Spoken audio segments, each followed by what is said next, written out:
হচ্ছে, তাই ভিডিওটা করলাম। খুব ভালো লাগছে দেখে। এগুলো কিন্তু আমাদের না, অন্য কারো। এখানে গিয়েছিলাম তো তাই একটু ভিডিও করেছি।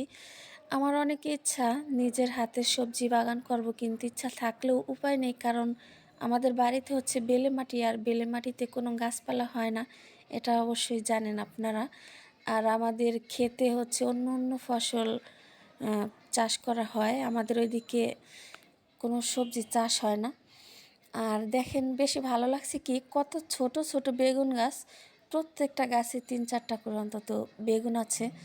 খুব ভালো লাগলো দেখে, এই জন্য ভিডিওটা করলাম আর আপনাদের মাঝে শেয়ার করলাম। এখানে কিন্তু সব ধরনের সবজি মোটামুটি ছিল, একমাত্র আলু ছাড়া। সব ভিডিও করা হয়নি, যতটুকু করছি ততটুকু আর কি ভিডিও দিলাম, আপনাদের মাঝে শেয়ার করলাম। সবাইকে অনেক অনেক ধন্যবাদ যে যে ভিডিওটা দেখেছেন। আর আমার ভিডিও